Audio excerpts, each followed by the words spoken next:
जय श्री हरि। ओम नमो भगवते वासुदेवाय। आप सभी भक्तों का दिन शुभ और मंगलमय हो।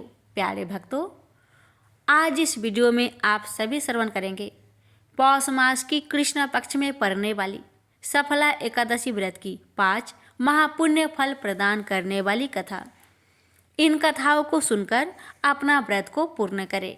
तो पहले श्रवण करेंगे सभी पापों को नष्ट करने वाली, हर काम में सफलता दिलाने वाली सफला एकादशी व्रत की महापुण्य फल देने वाली कथा। प्रेम से बोलिए श्री कृष्ण भगवान की जय, राधा रानी की जय, विष्णु भगवान की जय, माँ लक्ष्मी की जय। भगवान जी, हे माता रानी, आपकी कथा कहने वाले, सुनने वाले, हुकार भरने वाले सभी भक्तों और उनके परिवार की रक्षा करना, हर मनोकामना को पूर्ण करना। इसी प्रार्थना और मंगल कामना के साथ आज की कथा मैं शुरू करती हूँ। जय श्री गणेश। सफला एकादशी व्रत कथा। महाराज युधिष्ठिर ने पूछा, हे जनार्दन, पौष कृष्ण एकादशी का क्या नाम है? उस दिन कौन से देवता का पूजन किया जाता है और उसकी क्या विधि है? कृपया मुझे बताएं। भक्त वत्सल भगवान श्री कृष्ण कहने लगे कि धर्मराज, मैं तुम्हारे स्नेह के कारण तुमसे कहता हूँ कि एकादशी व्रत के अतिरिक्त मैं अधिक से अधिक दक्षिणा पाने वाले यज्ञ से भी प्रसन्न नहीं होता। अतः इसे अत्यंत भक्ति और श्रद्धा से युक्त होकर करे। हे राजन, द्वादशी युक्त पौष कृष्ण एकादशी का महात्म्य तुम एकाग्रचित होकर सुनो। इस एकादशी का नाम सफला एकादशी है। इस एकादशी के देवता श्री नारायण हैं। विधि पूर्वक इस व्रत को करना चाहिए। जिस प्रकार नागों में शेषनाग, पंछियों में गरुड़, सब ग्रहों में चंद्रमा, यज्ञों में अश्वमेध और देवताओं में भगवान विष्णु श्रेष्ठ है, उसी तरह सब व्रतों में एकादशी का व्रत श्रेष्ठ है। जो मनुष्य सदैव एकादशी का व्रत करते हैं वे मुझे परम प्रिय है। अब मैं इस व्रत की विधि कहता हूँ। मेरी पूजा के लिए ऋतु के अनुकूल फल, नारियल, नींबू, नैवेद्य आदि 16 वस्तुओं का संग्रह करें। इस सामग्री से मेरी पूजा करने के बाद रात्रि जागरण करें। इस एकादशी के व्रत के समान यज्ञ, तीर्थ, दान, तप तथा और कोई दूसरा व्रत नहीं है। 5000 वर्ष तप करने से जो फल मिलता है उससे भी अधिक सफला एकादशी का व्रत करने से मिलता है। हे राजन, अब आप इस एकादशी की कथा सुनिए। चंपावती नगरी में एक महिष्मान नाम का राजा राज्य करता था। उसके 4 पुत्र थे। उन सब में लुम्पक नाम वाला बड़ा राजपुत्र महापापी था। वह पापी सदा पर स्त्री और वैश्यगमन तथा दूसरे बुरे कामों में अपने पिता का धन नष्ट किया करता था। सदैव ही देवता, ब्राह्मण, वैष्णवों की निंदा किया करता था। जब राजा को अपने बड़े पुत्र के ऐसे कुकर्मों का पता चला तो उन्होंने उसे अपने राज्य से निकाल दिया। तब वह विचारने लगा कि कहाँ जाऊं, क्या करूं। अंत में उसने चोरी करने का निश्चय किया। दिन में वह वन में रहता और रात्रि को अपने पिता की नगरी में चोरी करता तथा प्रजा को तंग करने और उन्हें मारने का कुकर्म करता। कुछ समय पश्चात सारी नगरी भयभीत हो गई। वह वन में रहकर पशु आदि को मारकर खाने लगा। नागरिक और राज्य के कर्मचारी उसे पकड़ लेते किंतु राजा के भय से छोड़ देते। वन में एक अति प्राचीन विशाल पीपल का वृक्ष था। जो लोग उसकी भगवान के समान पूजा करते थे। उसी वृक्ष के नीचे वह महापापी लुम्पक रहता था। इस वन को लोग देवताओं की कीड़ा स्थली मानते थे। कुछ समय पश्चात पौष कृष्ण की दशमी के दिन वह वस्त्रहीन होने के कारण शीत के चलते सारी रात्रि सो नहीं सका। उसके हाथ पैर अकड़ गए। सूर्योदय होते होते वह मूर्छित हो गया। दूसरे दिन एकादशी को मध्या के समय सूर्य की गर्मी पाकर उसकी मूर्छा दूर हुई। गिरता पड़ता वह भोजन की तलाश में निकला। पशुओं को मारने में वह समर्थ नहीं था, अतः पैरों के नीचे गिरे हुए फल उठाकर वापस उसी पीपल वृक्ष के नीचे आ गया। उस समय तक भगवान सूर्य अस्त हो चुके थे। वृक्ष के नीचे फल रखकर कहने लगा, हे भगवान, अब आपके ही अर्पण है ये फल, आप ही तृप्त हो जाइए। उस रात्रि को दुख के कारण रात्रि को भी नींद नहीं आई। उसके इस उपवास और जागरण से भगवान अत्यंत प्रसन्न हो गए और उसके सारे पाप नष्ट हो गए। दूसरे दिन प्रातः एक अति सुंदर घोड़ा अनेक सुंदर वस्तुओं से सजा हुआ उसके सामने आकर खड़ा हो गया। उसी समय आकाशवाणी हुई कि हे राजपुत्र, श्री नारायण की कृपा से तेरे पाप नष्ट हो गए। अब तू अपने पिता के पास जाकर राज्य प्राप्त कर। ऐसी वाणी सुनकर वह अत्यंत प्रसन्न हुआ और दिव्य वस्त्र धारण करके भगवान आपकी जय हो कहकर अपने पिता के पास गया। उसके पिता ने प्रसन्न होकर उसे समस्त राज्य का भार सौंप दिया और वन का रास्ता लिया। अब लुम्पक शास्त्रानुसार राज्य करने लगा। उसके स्त्री पुत्र आदि सारा कुटुंब भगवान नारायण का परम भक्त हो गया। वृद्ध होने पर वह भी अपने पुत्र को राज्य का भार सौंपकर वन में तपस्या करने चला गया और अंत समय में वैकुंठ को प्राप्त हुआ। अतः जो मनुष्य इस परम पवित्र सफला एकादशी का व्रत करता है उसे अंत में मुक्ति मिलती है। जो नहीं करते वे पूंछ और सींगों से रहित पशुओं के समान है।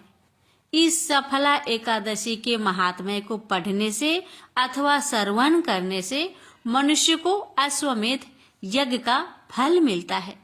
प्रेम से बोलिए जय श्री हरि। प्यारे भक्तों, अब श्रवण करें दूसरी कथा, महापुण्य फल देने वाली माता ग्यारस की कथा। एक बार एक राज्य में एक राजा रहा करता था। राजा बहुत ही बुद्धिमान और बलशाली था।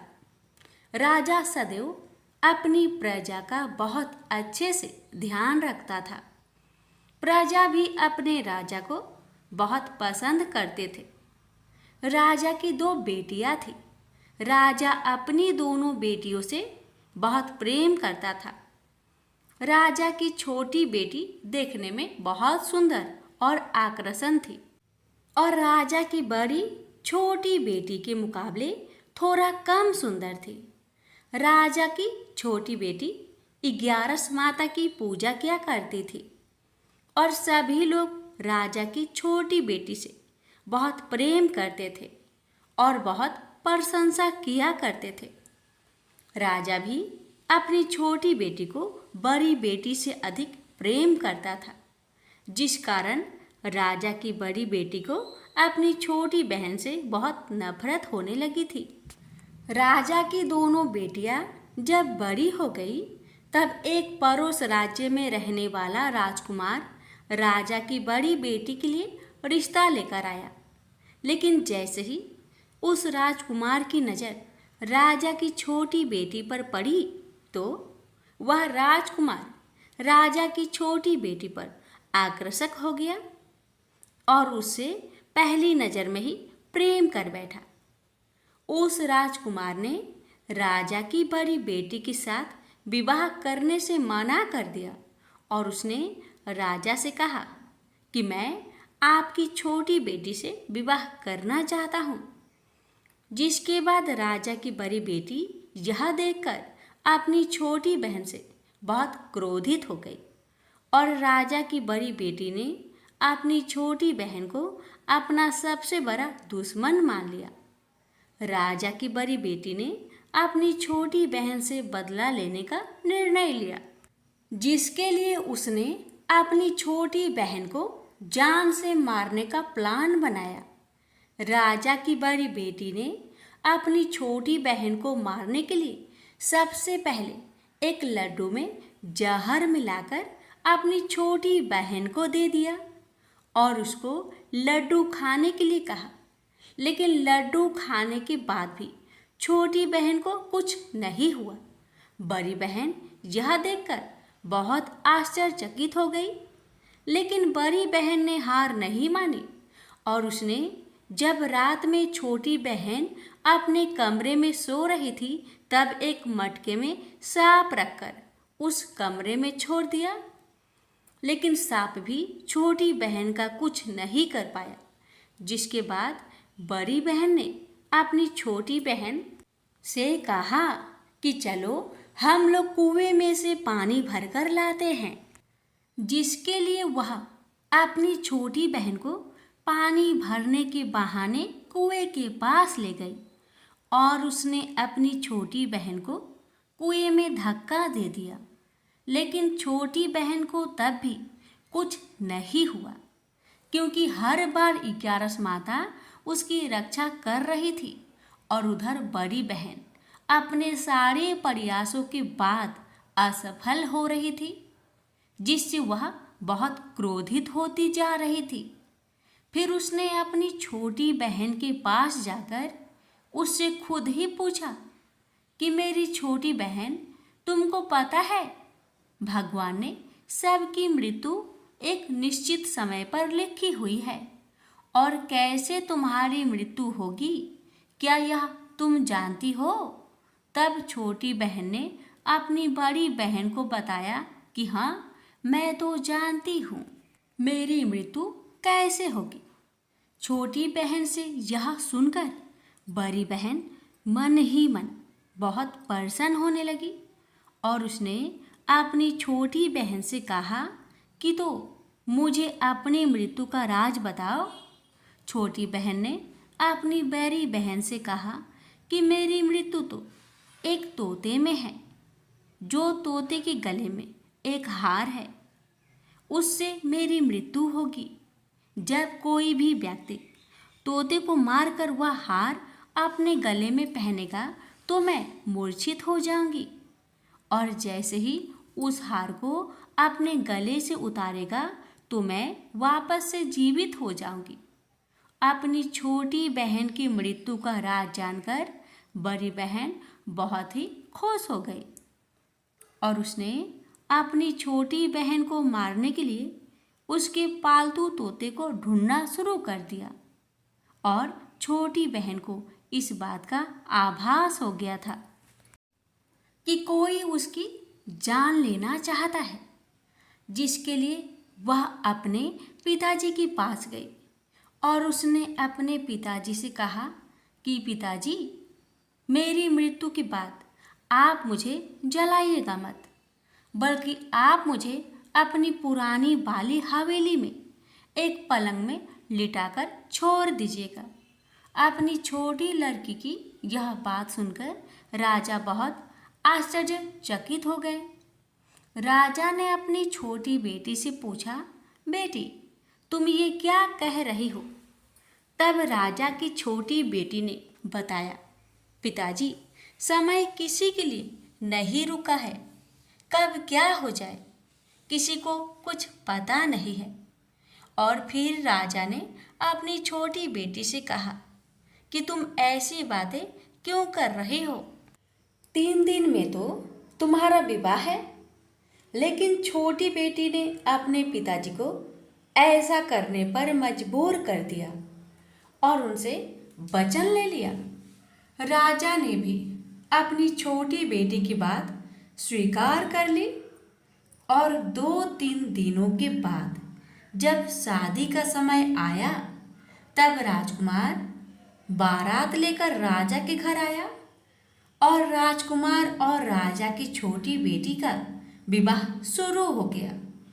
जैसे ही राजा की छोटी बेटी राजकुमार के साथ फेरे लेना शुरू करती है तो उसकी बड़ी बहन अपनी छोटी बहन के कमरे में जाकर उसके तोते को पकड़ लेती है और उसको जान से मार देती है।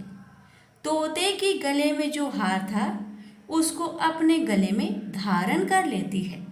जैसे ही बड़ी बहन उस हार को अपने गले में धारण करती है तो उधर छोटी बहन 3.5 फेरे ही ले पाती है और वहीं पर बेहोश होकर गिर जाती है। जिसके बाद राजा ने बड़े बड़े दर्द हकीमों को बुलाया और अपनी छोटी बेटी का इलाज करने के लिए कहा। राजा की बात सुनकर वैद्य ने छोटी बेटी को जब चेक किया तो राजा को बताया कि आपकी छोटी बेटी ना तो जीवित है और ना ही मरी हुई है। यह मैं ऐसा पहली बार देख रहा हूँ। राजा ने वैद्य और हकीम को यह बात बाहर बताने से मना कर दिया और उनको कहा कि अगर तुमने यह बात किसी को बाहर बताई तो हम तुम्हें फांसी दे देंगे। राजा ने अपनी छोटी बेटी को पुराने महल में ले जाकर एक पलंग में लिटा दिया और वहाँ पर कुछ सैनिक को तैनात कर दिया। वापस अपने महल पर आ गया। राजा की बड़ी बेटी अपने पिताजी के पास आई और कहने लगी कि पिताजी, अगर यह शादी संपन्न नहीं हुई तो आपकी इज्जत का क्या होगा? आप कहे तो आपकी इज्जत बचाने के लिए राजकुमार से शादी करने के लिए तैयार हूँ। जिसके बाद राजा ने अपनी बड़ी बेटी की बात मान ली और राजा ने बड़ी बेटी को छोटी बेटी की कपड़े पहनाकर मंडप पर भेज दिया। लेकिन राजकुमार यह जान गया कि यह राजा की छोटी बेटी नहीं बल्कि यह राजा की बड़ी बेटी है। लेकिन जब राजकुमार ने शादी करने से मना किया तो सभी लोगों ने राजकुमार को विवश करके राजा की बड़ी बेटी से बचे हुए फेरे को संपन्न करा दिया और विवाह करवा दिया। जिसके बाद राजकुमार राजा की बड़ी बेटी को अपने महल ले गया। राजकुमार राजा की बड़ी बेटी से ना तो बात करता था, न ही उसको पसंद करता था और ना ही उसके आसपास भटकता था। और राजकुमार ने यह फैसला लिया था कि वह अपनी प्रेमिका को ढूंढ कर रहेगा और यह जानकर रहेगा कि उसके साथ हुआ क्या है। एक दिन राजकुमार अपने घोड़े पर सवार होकर राजा के पुराने महल के पास पहुंच गया, जहां पर उसने कुछ सैनिकों को देखा। महल के पास पहुंचकर राजकुमार ने जब महल को ध्यान से देखा तो वह समझ गया कि यह तो हमारे ससुर जी का महल है। तब राजकुमार ने सैनिकों से पूछा, तुम लोग यहाँ क्या कर रहे हो और इस महल के अंदर उस पलंग में कौन लेटा है? जिसके बाद सैनिकों ने बताया कि जहाँ पर राजा की छोटी बेटी लेटी है। यह सुनकर राजकुमार बहुत प्रसन्न हो गया और वह तुरंत अपनी प्रेमिका के पास पहुंच गया और उसकी सेवा करने लगा। जैसे ही रात हुई तो राजा की छोटी बेटी उठकर खड़ी हो गई। राजकुमार यह देखकर बहुत खुश हो गया और उसने अपनी प्रेमिका से पूछा कि तुम यहाँ क्या कर रही हो? तुम मेरे साथ मेरे घर चलो। राजा की छोटी बेटी ने राजकुमार को सारी बातें बता दी कि मेरी जान एक तोते में बसी थी और मैंने यह बात सिर्फ अपनी बड़ी बहन को बताया था और मुझे पता है कि उसने ही मुझे मारने का प्रयास की है। उसके पास एक हार है जिसको वह सुबह पहन लेती है और रात को उतार देती है। जब तक वह हार को पहने रहती है तब तक मैं मूर्छित रहती हूँ, और जैसे ही वह हार को उतार देती है तो मैं जीवित हो जाती हूँ। और जब तक मेरी बड़ी बहन के पास वह हार है तब तक मैं ऐसे ही जीवित और मूर्छित होती रहूँगी। अगर मेरी बड़ी बहन के पास जो हार है वह मेरे हाथ में लग जाए तो मैं हमेशा के लिए जीवित हो जाऊंगी। राजकुमार यह बात सुनकर राजा की छोटी बेटी के पास रहने का निर्णय ले लिया और अपने बचे हुए सारे फेरे उस पलंग में लेटी राजकुमार की छोटी बेटी के साथ ले लिया और अपना विवाह पूर्ण कर लिया और वहीं पर ही रहने लगा। देखते ही देखते कुछ समय में राजा की छोटी बेटी और राजकुमार की पत्नी पेट से हो गई। एक दिन राजकुमार को किसी काम से बाहर जाना पड़ा। तब छोटी बहन के पेट में बहुत तेज दर्द होने लगा, जिसके बाद उसने 11 माता का आह्वान किया। जिसके बाद वहाँ पर 11 माता प्रकट हुई और उन्होंने अपनी भक्तों के दर्द को दूर किया और एक पुत्र की प्राप्ति करवाई। और वहीं पर अचानक से राजकुमार भी आ गया। राजकुमार ने 11 माता को देखा तो वह आश्चर्यचकित हो गया और उसने तुरंत माता को प्रणाम किया। और 11 माता ने राजकुमार से कहा कि जब तुम्हारा बेटा 5 वर्ष का हो जाए तो तुम अपनी पत्नी का हार आकर इसके गले में डाल देना। और देखते ही देखते राजकुमार और राजा की छोटी बेटी का पुत्र 5 वर्ष का हो जाता है। तो राजकुमार अपने बेटे से कहता है कि बेटा, मैं कुछ काम से बाहर जा रहा हूँ, तुम अपनी माता का ध्यान रखना। और वहाँ से चला जाता है। राजा को बाहर निकलता देख बड़ी बहन के सैनिक देख लेते हैं और बड़ी बहन को जाकर सारी बातें बता देते हैं। जिसके बाद बड़ी बहन अपनी छोटी बहन के पुत्र को वहाँ से उठवा लेती है और उसको मरवा देती है। छोटी बेटी के पुत्र को 2 टुकड़े करवा देती है। पहला टुकड़ा चक्की के पास छुपा देती है और दूसरा टुकड़ा अपनी पलंग के नीचे रख देती है। अब 11 माता भिखारी का रूप लेकर आती हैं। एक भिखारी का रूप रखकर बड़ी बहन के पास चली जाती है। जिसके बाद वहाँ पर भिक्षा मांगने लगती है। बड़ी बहन अपने नौकरों से कहती है कि जाकर भिक्षा दे दो, लेकिन जैसे ही नौकर 11 माता को भिक्षा देने के लिए जाते हैं तो माता उन्हें मना कर देती है और कहती है कि मैं तुम्हारी महारानी से ही भिक्षा लूँगी। जिसके बाद बड़ी बहन स्वयं ही भिक्षा देने के लिए माता के पास आती है। तब माता एक बिल्ली का रूप लेकर उसके कमरे में चली जाती है और वहाँ पर छोटी बेटे के पुत्र को 2 टुकड़ों को आपस में जोड़ देती है और उसे जीवित कर देती है और उसे वहाँ से ले जाती है। राजकुमार अपने बेटे को लेकर अपनी पत्नी के पास जाता है और उससे कहता है कि तुम इसका ध्यान रखना। अगर तुम इस बच्चे को अच्छे से ध्यान रखोगी तो मैं तुमसे बात करूँगा।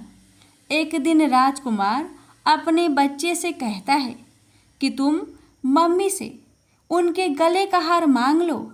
जिसके बाद राजकुमार का लड़का अपनी मम्मी के पास जाता है और कहता है कि मम्मी, मुझे तुम्हारा हार चाहिए जो तुमने गले में पहन रखा है। यह सुनकर पहले तो बड़ी बहन बहुत क्रोधित होती है, पर उसको यह याद आता है कि राजकुमार ने कहा था कि अगर मैं इस बच्चे का ध्यान अच्छे से रखूंगी तो वह मुझसे बात करेंगे, जिसके कारण वह हार को उस बच्चे को दे देती है और वह तुरंत हार ले जाकर अपने पिताजी को दे देता है और तभी राजकुमार अपने बेटे को लेकर वहाँ से जाने लगता है और अपनी पत्नी से कहता है कि तुम हमारे लिए खाना बनाकर रखना, मैं शाम को आकर तुम्हारे साथ खाऊंगा। और वह अपने बेटे को लेकर वहाँ से चला जाता है। जिसके बाद वह राजा के पास जाता है और उसको सारी बातें बता देता है। राजा अपनी बड़ी बेटी की यह करतूत सुनकर बहुत क्रोधित होते हैं और अपनी परवरिश पर ही दोष देने लगते हैं और राजकुमार को अपनी छोटी बेटी के साथ रहने के लिए आदेश देते हैं। 11 माता ने जैसी कृपा छोटी बेटी पर की, वैसी ही कृपा अपने सभी भक्तों पर करना, हर कष्टों को दूर करना। प्रेम से बोलिए एकादशी माता की जय। इस कथा को हर एकादशी व्रत कथा के साथ जरूर सुनना चाहिए। इससे लक्ष्मी नारायण एकादशी माता की विशेष कृपा प्राप्त होती है। प्रेम से बोलिए लक्ष्मी नारायण की जय, एकादशी माता की जय। प्यारे भक्तजनों, अब आप श्रवण करें विष्णु प्रिया माँ तुलसी की कथा। इस कथा को एकादशी व्रत में तो अवश्य ही सुनना चाहिए, भी आपको व्रत का पूर्ण फल प्राप्त होगा। एक बार माता लक्ष्मी भगवान विष्णु से पूछती है, हे स्वामी, तुलसी के पास दीपक जलाने का क्या महत्व है और रोज शाम को तुलसी के पास दिया क्यों जलाया जाता है? इससे मनुष्य को कौन सा फल प्राप्त होता है? तुलसी के पास दीपक जलाने की विधि क्या है तथा दीपक जलाते समय कौन से मंत्र का उच्चारण करना चाहिए? कृपया आप मुझे विस्तार से बतलाइए। तब भगवान विष्णु जी कहते हैं, हे देवी, आज आपने समस्त मानव जाति के कल्याण के लिए बहुत ही महत्वपूर्ण प्रश्न किया है। आपके इस प्रश्न का उत्तर देने से पूर्व मैं आपको एक प्राचीन कथा सुनाता हूं, जिससे आपको सभी प्रश्न के उत्तर मिल जाएंगे। इसलिए आप इस कथा को बड़े ही श्रद्धा प्रसन्नचित पूर्वक पूरा सुनिए। इस कथा को ध्यान से पूरा सुनने मात्र से ही मनुष्य को, भक्तों को 100 वर्षों तक तुलसी के पास दीपक जलाने का पुण्य प्राप्त हो जाता है। फिर माता लक्ष्मी कहती है, हे स्वामी, हे भगवान, मैं इस कथा को सुनने के लिए बड़ी उत्सुक हूं। कृपया आप इस कथा को सुनाना प्रारंभ कीजिए। तब भगवान विष्णु माता लक्ष्मी को वह कथा सुनाने लग जाते हैं कि हे देवी, पूर्व काल की बात है। दक्षिण दिशा में तुंगभद्रा नाम की एक बहुत बड़ी नदी है। इस नदी के किनारे पर हरिहरपुर नाम का एक अत्यंत सुंदर नगर बसा हुआ था। उसी नगर में काशी नाम के एक ब्राह्मण निवास करते थे। वे अत्यंत गुणवान, चरित्रवान, धर्म कार्य करने वाले तथा वेदों के मार्ग पर चलने वाले थे। उन्होंने समस्त शास्त्र का अध्ययन किया हुआ था। उस ब्राह्मण की एक पत्नी थी, जिसे लोग दुराचार कहकर पुकारते थे, क्योंकि उसके कर्म ही उसके नाम के अनुसार थे। वह सदैव ही अपने पति को अपमानित करती थी। वह अपने पति के लिए कुवाच्य कहती रहती, पति को भयंकर दुख देती थी, पति के लिए कभी भोजन नहीं बनाती थी, अपने पति के साथ कभी शयन नहीं किया, कभी उसके साथ प्रेम से व्यवहार तक नहीं किया। पति के मित्र, परिवार के लोग घर पर आते तो वह स्त्री उनको अपमानित करके घर से भगा देती थी और स्वयं काम भाव से उन्मत्त होकर निरंतर अन्य वैभवचारिणी स्त्रियों के साथ घूमा करती थी। उसका मन पति को छोड़कर पराये पुरुष में लगा रहता था। उसने कभी अपने पति से प्रेम से बात तक नहीं की, किंतु पराये पुरुषों के संग बैठकर बातें करती थी। पराये पुरुषों को मोहित करने के लिए बड़े ही सज धज कर गांव में घूमने जाया करती थी। कभी वह वन में किसी वृक्ष के नीचे खड़ी रहकर सुंदर पुरुषों की राह देखने लगती और किसी दुष्ट पुरुष को मोहित करके उसके संग भोग विलास किया करती थी। फिर एक दिन वह दुराचारिणी स्त्री वन में जाकर एक वृक्ष के नीचे खड़ी हो गई। उसका चित्त काम से भरा हुआ था। वह किसी सुंदर कामी पुरुष की राह देख रही थी, किंतु बहुत समय निकलने के बाद ही उस स्थान पर कोई पुरुष नहीं आया। इसलिए वह अत्यंत दुखी हो गई और प्रियतम की खोज में इधर उधर देखने लगी। उस दिन उसका सारा परिश्रम व्यर्थ हो गया। वहां पर खड़ी होकर वह नाना प्रकार की बातें कहकर विलाप करने लगी। हाय, आज तो इस मार्ग से कोई भी सुंदर पुरुष नहीं आया। अब मैं कैसे अपने काम वासना को शांत करूं? क्या करूं? आज की रात कैसे बीतेगी? यह सोचकर वह जोर जोर से रोने लगी। उस जंगल में एक भयानक बाघ निवास करता था। उस पापिनी स्त्री की आवाज सुनकर वह जाग गया और उछलकर उस स्त्री का भक्षण करने के लिए उसके पास आ गया। उस भयंकर बाघ को देखकर उस स्त्री के पसीने छूटने लगे। वह थर थर कांपने लगी। वह स्त्री कुछ करती, इतने में ही उस बाघ ने अपने पंजे से उसे घायल कर दिया और वह स्त्री जमीन पर गिर पड़ी। जमीन पर गिरते ही वह स्त्री चिल्लाते हुए बोली, अरे बाघ, तू किस लिए यहाँ पर आया है? मुझे क्यों मार रहा है? मैं यहाँ पर अपने प्रियतम को खोज रही हूँ। तू मुझे छोड़ दे। मेरा भक्षण करके तुझे क्या मिलेगा?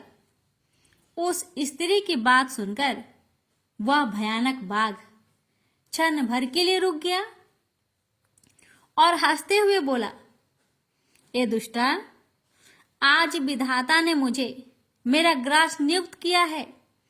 तुझ जैसी पापिनी स्त्रियों का भक्षण करना ही मेरा काम है।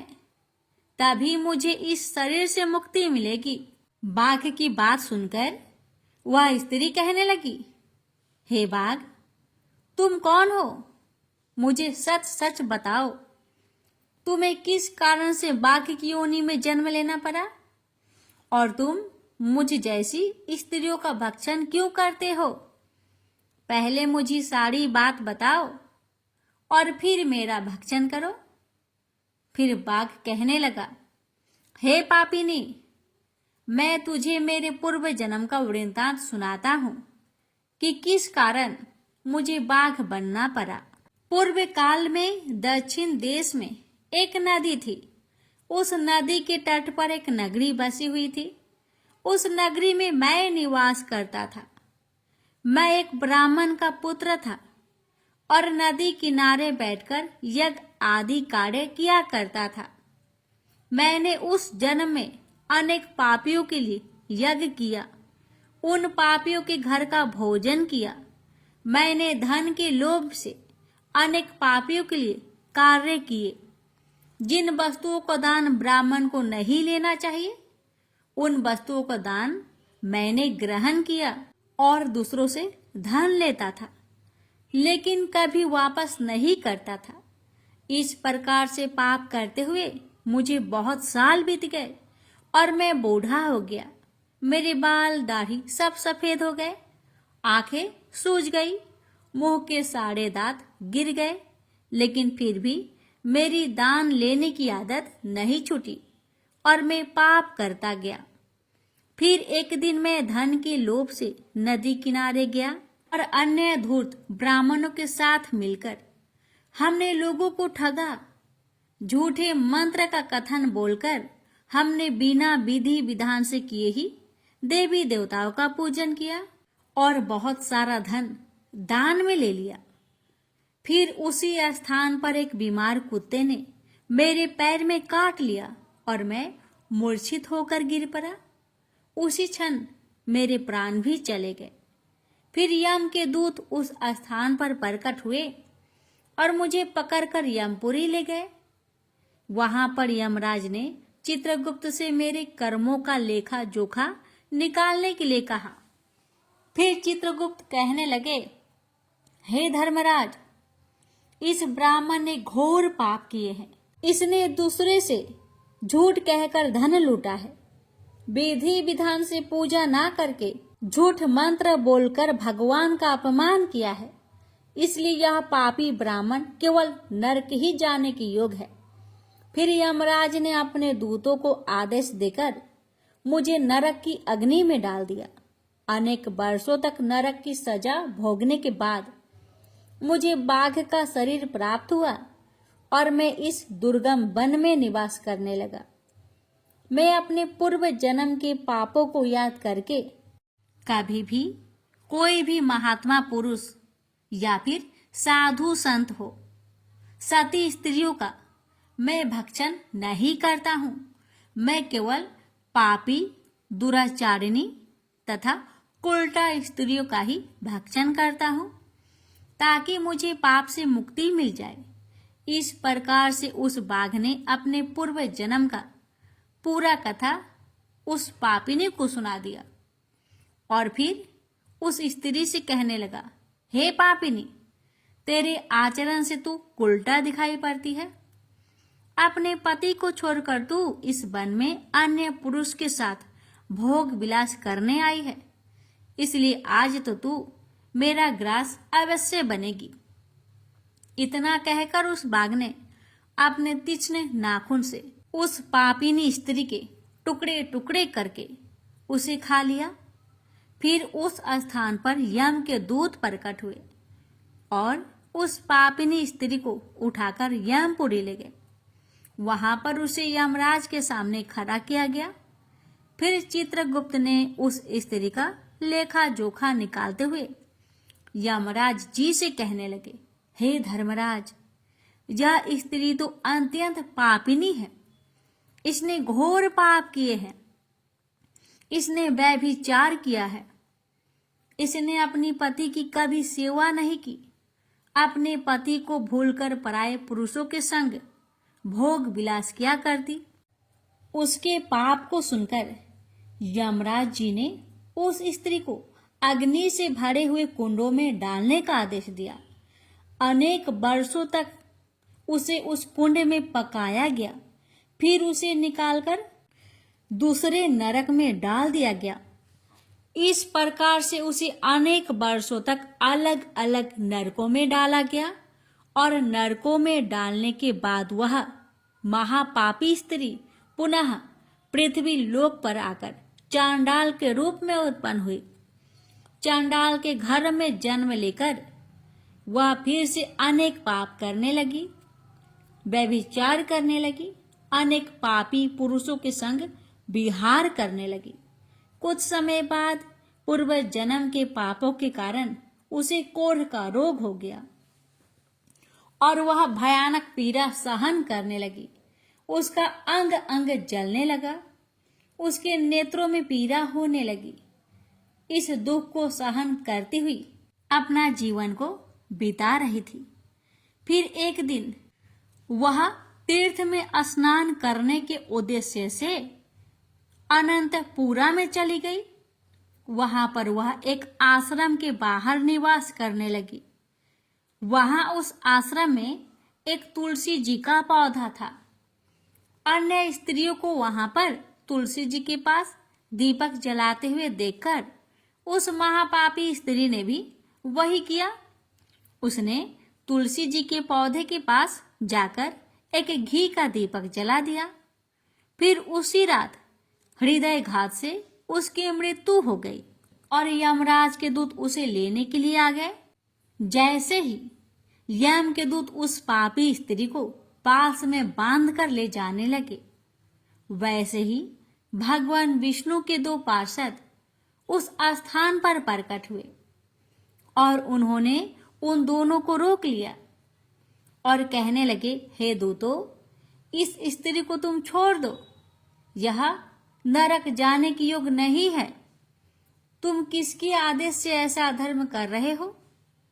फिर यम के दूत कहने लगे, हे पार्षदों, हम यमराज के आदेश से इस पापी स्त्री को उठाकर ले जा रहे हैं, किंतु आप हमें किस कारण से रोक रहे हैं? यह स्त्री अत्यंत पापी है, महापापी है। इसने बहुत घोर पाप किए हैं, इसे नरक में जाने की आज्ञा मिली है। फिर पार्षद कहने लगे, हे दूतों, यह स्त्री तो विष्णु भगवान की भक्त है, यह नरक जाने की योग्य नहीं है। इसने शाम के समय तुलसी जी के पास दीपक जलाया है, इसी कारण से इसके समस्त पाप नष्ट हो गए हैं। इसलिए अब यह नरक जाने की योग्य नहीं है, यह स्वर्ग जाने की अधिकारी बन चुकी है। पार्षदों की बात सुनकर यमदूतों ने उस स्त्री को उस स्थान पर छोड़ दिया और यमलोक लौट गए। वहां जाकर उन्होंने यमराज को सारा वृत्तांत सुना दिया। फिर भगवान विष्णु के पार्षद उस स्त्री को दिव्य विमान पर बैठाकर स्वर्ग ले गए। भगवान विष्णु कहते हैं, हे देवी, इस प्रकार से तुलसी के पास दीपक जलाने मात्र से ही मनुष्य के सभी पाप नष्ट हो जाते हैं, सभी संकट कट जाते हैं। जो स्त्री नित्य शाम को तुलसी जी के पास दीपक जलाती है, वह सौभाग्यशाली बन जाती है। उसके पूर्व जन्मों के सभी पाप नष्ट हो जाते हैं, उसे सुख समृद्धि की प्राप्ति होती है। रोज तुलसी के पास दीपक जलाते समय इस मंत्र का उच्चारण करना चाहिए। ओम तुलसी देवे च विद्महे विष्णुप्रियाय च धीमहि तन्नो बृंदा प्रचोदया। इसका अर्थ है, विष्णुप्रिया तुलसी, मैं आपको नमन करती हूँ, आप मुझे उच्च बुद्धि दीजिए। हे वृंदा, आप मेरे मन को रोशन करें। भगवान विष्णु कहते हैं, हे देवी, हजारों अमृत के घरों से नहलाने पर भी श्री हरि विष्णु को उतनी तृप्ति नहीं होती जितनी कि वे मनुष्य के द्वारा तुलसी का एक पत्ता चढ़ाने से प्राप्त करते हैं। 10,000 गौदान से मानव को जो फल प्राप्त करता है, वही फल तुलसी पत्र के दान से पा लेता है। जो मृत्यु के समय अपने मुख में तुलसी पत्र का जल पा जाता है, वह संपूर्ण पापों से मुक्त होकर भगवान श्री हरि विष्णु के धाम को जाता है। हिंदू धर्म में तुलसी के पौधे का महत्व सबसे अधिक है। इसकी सबसे पहले पूजा भगवान विष्णु ने की थी। भगवान विष्णु कहते हैं, जिस प्रकार से देवी लक्ष्मी से बैकुंठ को ऐश्वर्य प्राप्त है, उसी प्रकार से बैकुंठ में तुलसी के कारण ही पवित्रता प्राप्त है। पृथ्वी लोक पर जिस स्थान पर भी तुलसी का पौधा होगा, उस स्थान पर कभी बुराई का वास नहीं होगा। ऐसा स्थान सबसे अधिक पवित्र होगा। इसी कारण से हमें हमारे घर में तुलसी का पौधा अवश्य लगाना चाहिए। इस प्रकार से भगवान विष्णु ने तुलसी के पास दिया जलाने का महत्व, महिमा बताए। अगर कथा अच्छी लगे तो कमेंट बॉक्स में तुलसी महारानी की जय अवश्य लिखें और इस वीडियो को एक शेयर अवश्य करें। भगवान विष्णु आप सभी भक्तों की हर मनोकामना को पूर्ण करें। प्रेम से बोलिए जय श्री हरि। प्यारे भक्तों, अब आप सभी श्रवण करेंगे भगवान गणेश जी की कथा। एक बार गणेश जी ने पृथ्वी के मनुष्य की परीक्षा लेने का विचार किया। वे अपना रूप बदलकर पृथ्वी पर भ्रमण करने लगे। उन्होंने एक बालक का रूप बना लिया। एक हाथ में एक चम्मच में दूध ले लिया और दूसरे हाथ में एक चुटकी चावल ले लिए और गली गली घूमने लगे। साथ ही साथ आवाज लगाते चल रहे थे, कोई मेरे लिए खीर बना दे, कोई मेरे लिए खीर बना दे। कोई भी उन पर ध्यान नहीं दे रहा था, बल्कि लोग उन पर हंस रहे थे। वे लगातार एक गांव के बाद दूसरे गांव इसी तरह चक्कर लगाते हुए पुकारते रहे, पर कोई खीर बनाने के लिए तैयार नहीं था। सुबह से शाम हो गई, गणेश जी लगातार घूमते रहे। एक बुढ़िया थी, शाम के वक्त अपनी झोपड़ी के बाहर बैठी हुई थी। तभी गणेश जी वहां से पुकारते हुए निकले कि कोई मेरी खीर बना दे, कोई मेरी खीर बना दे। बुढ़िया बहुत कोमल हृदय वाली स्त्री थी। उसने कहा, बेटा मैं तेरी खीर बना देती हूँ। गणेश जी ने कहा, माई अपने घर में से दूध और चावल लेने के लिए बर्तन ले आओ। बुढ़िया एक कटोरी लेकर जब झोपड़ी के बाहर आई तो गणेश जी ने कहा, अपने घर का सबसे बड़ा बर्तन लेकर आओ। बुढ़िया को थोड़ी झुलझुलाहट हुई, पर उसने कहा, चलो बच्चे का मन रख लेती हूँ, और अंदर जाकर वह अपने घर का सबसे बड़ा पतीला लेकर बाहर आई। गणेश जी ने चम्मच से पतीले में दूध उड़ेलना शुरू किया। तब बुढ़िया के आश्चर्य की सीमा न रही। जब उसने देखा दूध से पूरा पतीला भर गया है, एक के बाद एक वह बर्तन झोपड़ी से बाहर लाती गई और उसमें गणेश जी दूध भरते चले गए। इस तरह से घर के सारे बर्तन दूध से लबालब भर गए। गणेश भगवान ने बुढ़िया से कहा, मैं स्नान करके आता हूँ, तब तक तुम खीर बना लो, मैं वापस आकर खाऊंगा। बुढ़िया ने पूछा, मैं इतनी सारी खीर का क्या करूंगी? इस पर गणपति जी बोले, सारे गांव को दावत दे दो। बुढ़िया ने बड़े प्यार से मन लगाकर खीर बनाई। खीर की भीनी भीनी मीठी मीठी खुशबू चारों दिशाओं में फैल गई। खीर बनाने के बाद वह हर घर में जाकर खीर खाने का न्योता देने लगी। लोग उस पर हंस रहे थे। बुढ़िया के घर में खाने को दाना नहीं और यह सारे गांव को खीर खाने की दावत दे रही है। लोगों को कौतूहल हुआ और खीर की खुशबू से लोग खींचे चले आए। लो, सारा गांव बुढ़िया घर में इकट्ठा हो गया। जब बुढ़िया की बहू को दावत की बात मालूम हुई, तब वह सबसे पहले वहां पहुंच गई। उसने खीर से भरे पतीलों को जब देखा तो उसके मुंह में पानी आ गया। उसे बड़ी जोर से भूख लगी हुई थी। उसने एक कटोरी खीर निकाली और दरवाजे के पीछे बैठकर खाने को तैयार करने लगी। इसी बीच एक छींटा गिर गया और गणपति जी का भोग लग गया और वो प्रसन्न हो गए। अब पूरे गांव को खाने की दावत देकर बुढ़िया वापस अपने घर आई। उसने देखा बालक वापस आ गया था। बुढ़िया ने कहा, बेटा खीर तैयार है, भोग लगा लो। गणपति जी बोले, माँ भोग तो लग चुका है, मेरा पेट पूरी तरह से भर गया है, मैं तृप्त हूँ, अब तू खा, अपने परिवार और गांव वालों को खिला। बुढ़िया ने कहा, यह तो बहुत ज्यादा है, सबका पेट भर जाएगा, इसके बाद भी यह बच जाएगी। उस बची खीर का मैं क्या करूंगी? इस पर गणेश जी बोले, उस बची खीर को रात में अपने घर के चारों कोनों में रख देना। और बुढ़िया ने ऐसा ही किया। जब सारा गांव जी भरकर खा चुका, तब भी ढेर सारी खीर बच गई। उसने उसके पत्र को अपने घर के चारों तरफ रख दिया। वहां उठकर उसने क्या देखा? पतीले में खीर के स्थान पर हीरे, जवाहरात और मोती भर गए हैं। बहुत खुश हुई। उसकी सारी दरिद्रता दूर हो गई। वह आराम से रहने लगी। उसने गणपति जी का एक भव्य मंदिर बनवाया और साथ में एक बड़ा सा तालाब भी खुदवाया।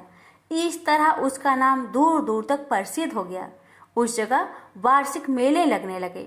लोग गणेश जी की कृपा प्राप्त करने के लिए उस स्थान पर पूजा करने और मान्यताएं मानने के लिए आने लगे। गणेश जी सबकी मनोकामनाएं को पूरी करने लगे। प्रेम से बोलिए गणेश भगवान की जय। अब आप श्रवण करेंगे हर व्रत कथा के साथ सुनी जाने वाली लापसी तापसी की कथा। एक लापसी था, एक तपसी था। तपसी हमेशा भगवान की तपस्या में लीन रहता था। लापसी रोजाना सवा सेर की लापसी बनाकर भगवान का भोग लगाकर जीम लेता था। एक दिन दोनों लड़ने लगे। लापसी बोला, मैं रोज भगवान की तपस्या करता हूँ, इसलिए मैं बड़ा हूँ। लापसी बोला कि मैं रोज भगवान को सवा सेर लापसी का भोग लगाता हूँ, इसलिए मैं बड़ा हूँ। नारद जी वहां से गुजर रहे थे। दोनों को लड़ता देखकर उनसे पूछा, कि क्यों तुम लड़ रहे हो। लापसी ने खुद को बड़ा होने का कारण बताया और तपसी ने अपना कारण बताया। नारद जी बोले, तुम्हारा फैसला मैं कर दूंगा। दूसरे दिन लापसी और तपसी नहाकर अपनी रोज की भक्ति करने आए तो नारद जी ने छुपकर 1.25 करोड़ की एक एक अंगूठी उन दोनों के आगे रख दी।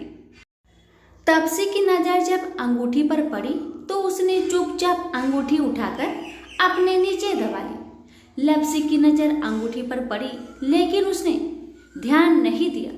भगवान को भोग लगाकर लापसी खाने लगा। नारद जी सामने आए तो दोनों ने पूछा कि कौन बड़ा।